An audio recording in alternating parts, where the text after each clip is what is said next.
Ngiphinde nginamukele ngani zakwethu kuyona-ke i-channel. Uma umusha ngiyocela ungakhohlwa ukusubscribe, uphinde-ke ulike le video. Lana-ke udaba lolu oluthinta-ke abantu abaye bavula-ke ibhokisi laphaya kufihlwa-ke umuntu la umndeni wakhe.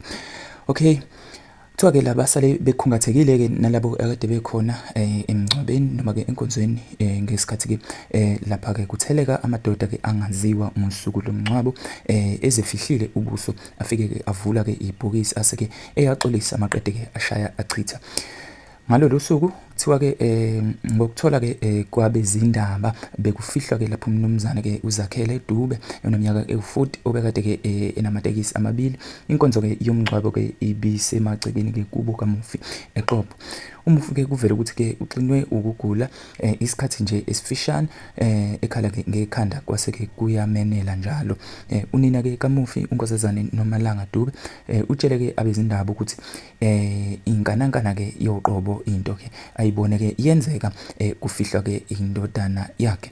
Uma-ke esilandisa noma-ke elanda ngalolu daba uthi-ke inkonzo yomngcwabo ibisinesikhashana-ke impela iqalile ngesikhathi-ke bebona-ke itekisi ebovu lima-ke egcekeni, kwase-ke kwehla-ke abesilisa abane.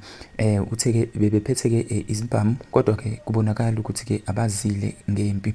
Uthe-ke indodana yakhe ibingesiyena-ke umuntu-ke wodlame, kodwa-ke ibibathanda-ke abantu noma-ke ibithanda futhi ukuthi-ke kube nokuthula noma-ke yikuphi lapho-ke eqhamuka khona.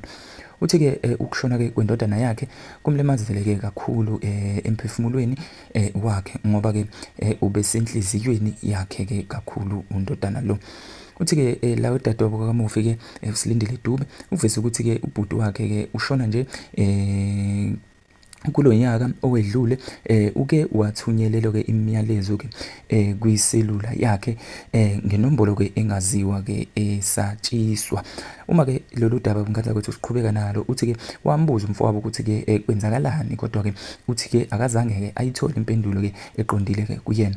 Uqhuba-ke uthi-ke umufi wamphendula-ke ngokuthi-ke akwaziyo, asikho-ke isitha-ke anaso, naye-ke udunguza-ke ebumnyameni nje ngawo lama message alo-ke sendelwa wona. Uqhubeke wathi-ke ngenxa yokudideka lolu daba-ke ugcine-ke eselubuza-ke omunye wabangani-ke bakamufi ukuthi-ke kukhona yini-ke akwaziyo ngabathile abahlela-ke itulo lokumsoconga umfowabo.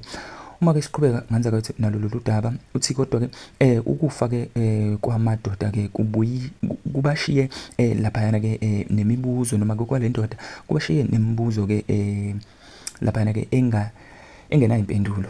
Nako-ke ukufika kwazo lezi iy'nsizwa kade y'fikile kubashiya futhi nemibuzo-ke engenazo impendulo. Umfundisi-ke uZakhele Dube obephethe-ke inkonzo uthe akathandi ukuphawula kakhulu ngalolu daba, kodwa-ke wathi akubonile-ke kwenzeka uyokuxoxela-ke ngisho namagwabana eXhobana laphana-ke ngoba-ke ukholwa ukuthi-ke ukhona umyalezo lamadoda-ke abewudlulisa. Kanza kwethu ake uphawulela ngalolu daba kuyona i-comment section sizwe uvo lwakho. Danko.